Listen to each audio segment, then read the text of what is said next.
जब हालात बदले। आज की भक्ति शुरू करने से पहले प्रभु से प्रार्थना करें कि वो आपको अनुग्रह और हमारे प्रभु एवं उद्धारकर्ता यीशु मसीह के ज्ञान में विकसित करने के लिए इसका उपयोग करे। सप्ताह के पहले दिन रविवार को सबत यानी शनिवार के बजाय उपासना करने की प्रथा कब से शुरू हुई? ये परिवर्तन कलीसिया की शुरुआती दिनों में हुआ। जब शिष्य भोजन करने या पौलुस का उपदेश सुनने के लिए इकट्ठा होते थे तो वो रविवार को होता था। वे प्रभु की मृत्यु और पुनरुत्थान को याद करते हैं जो रविवार को ही हुआ था। यहूदी नियमों के तहत सबत महत्वपूर्ण दिन था, लेकिन अब हम रविवार को जीवित मसीह का उत्सव मनाते हैं और अब लोग कलीसियाओं में एक नए तरीके से परमेश्वर का अनुसरण करते हैं। पौलुस ने त्रोआस में मार्क के अनुयायियों के साथ एक सप्ताह बिताया और फिर वापस यात्रा पर निकल पड़े।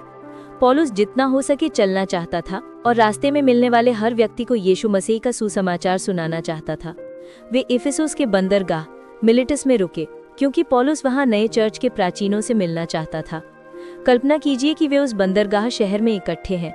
उनके पीछे विशाल एजियन सागर है और दूर इफिसुस की रोशनियां चमक रही हैं। पौलुस को एहसास है कि ये आखिरी बार है जब वो इन लोगों के साथ होगा, इसलिए वो उनके साथ अपने दिल की बात साझा करने में समय लगाता है। उसने उन्हें परमेश्वर का पूरा वचन दिया है ताकि लोगों को आध्यात्मिक रूप से पोषण मिले। वो कहता है, अब मैं यरूशलेम जा रहा हूँ और परमेश्वर की आत्मा मुझे बताती है कि वहाँ जंजीरें और कष्ट मेरा इंतजार कर रहे हैं। मैं अपने जीवन को ऐसी चीज नहीं मानता जिसे मुझे बचाना है। मैं इसे यीशु के लिए देने को तैयार हूँ। प्रेरितों के काम 21 का 19 से 24। पौलुस इफिसुस के प्राचीनों को चेतावनी देता है कि जैसे ही वो जाएगा भेड़िए भेड़ों को निगल जाना चाहेंगे। चर्च पर अंदर से दीमक की तरह भयानक और धूर्त तरीकों से हमला किया जाएगा जो उसकी नींव को खा जाएंगे। पौलुस ने कहा, मैं तुम्हें परमेश्वर के हाथों में सौंप रहा हूँ। वो तुम्हें अपनी इच्छा पूरी करने के लिए जो कुछ भी चाहिए और अपना सारा अनुग्रह देगा। 20 का 32। फिर अलविदा कहने का समय आ गया। ये लोग पौलुस से प्यार करते हैं और पौलुस उनसे प्यार करता है। वे जानते थे कि वे उसे इस जीवन में फिर कभी नहीं देख पाएंगे। वे साथ मिलकर प्रार्थना करते हैं और फिर साहसपूर्वक पौलुस को इजराइल वापस जाने वाले जहाज तक ले जाते हैं। एक कोमल विदाई के बाद वे पौलुस को गले लगाते हैं और उसे परमेश्वर के हाथों में सौंप देते हैं। पहली सदी के अंत तक लाखों विश्वासी रोमी साम्राज्य में भर गए थे और पौलुस ने हजारों लोगों से प्रेम किया और हजारों लोगों ने उससे प्रेम किया। अब इजराइल की धरती पर वापस आकर पौलुस और उसकी टीम कैसारिया जाने वाले तटीय मार्ग पर चल पड़े। वे प्रचारक फिलिप से मिले, जिसका शाब्दिक अर्थ है वो जो शुभ समाचार सुनाता है। पवित्र आत्मा पौलुस को कई बार बताता है कि यरूशलेम में क्या होगा और उससे फिर पूछता है कि क्या वो तैयार है। पौलुस न केवल यीशु के लिए बंधन में बंधने को तैयार है बल्कि उसके लिए मरने को भी तैयार है। यरूशलेम की कलीसिया पौलुस का शानदार स्वागत करती है। वे एक अनुभवी मिशनरी है जिनके शरीर में प्रभु यीशु के निशान हैं। पौलुस सबसे पहले यरूशलेम के कलीसिया के नेता याकूब यानी यीशु के सौतेले भाई से मिलते हैं।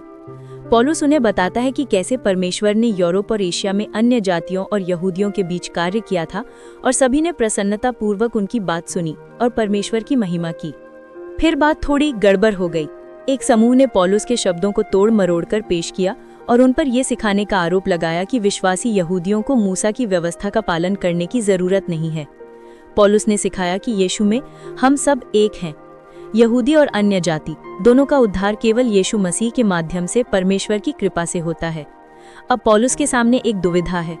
उसे ये स्पष्ट करना होगा कि यीशु मसीह में केवल एक ही कलीसिया है, न कि एक यहूदी कलीसिया और न ही एक अन्य जाति कलीसिया। एक यहूदी जो यीशु मसीह के पास आता है वो यहूदी होना बंद नहीं करता। इसलिए सद्भावना से यहूदी विश्वासी पौलुस से 4 यहूदी व्यक्तियों के साथ एक प्रतिज्ञा लेने के लिए कहते हैं। पौलुस उनकी बात मान लेता है क्योंकि वो उनका दिल जीतना चाहता है, लेकिन जैसा कि वो पहले से जानता था आगे मुसीबत आने वाली थी और पौलुस को इसमें जल्द कदम उठाने में ज्यादा समय नहीं लगा। 1. पौलुस में हिम्मत थी, फिर भी वो जानता था कि उसे आगे कष्ट सहना होगा। क्या आपके जीवन का कोई ऐसा क्षेत्र है जहां आप अभी कष्ट सह रहे हैं? 2. भेड़ियों के बारे में पौलुस की चेतावनी आज भी सच है। कौन से भेड़िए आपकी कलीसिया के भेड़ों को निगल जाने की कोशिश कर रहे होंगे? 3. प्रारंभिक कलीसिया को गहरे जातीय विभाजनों का सामना करना पड़ा था। आज के समय में कलीसिया के विभाजनों को दूर करने के लिए हम उनसे क्या सीख सकते हैं? अगर ये मैसेज आपके दिल को छू गया हो तो इसे दूसरों तक भी पहुंचाइए और वीडियो को लाइक कीजिए और हर दिन का वचन सुनने और मनन करने के लिए सितारा परिवार चैनल को सब्सक्राइब करना मत भूलिए।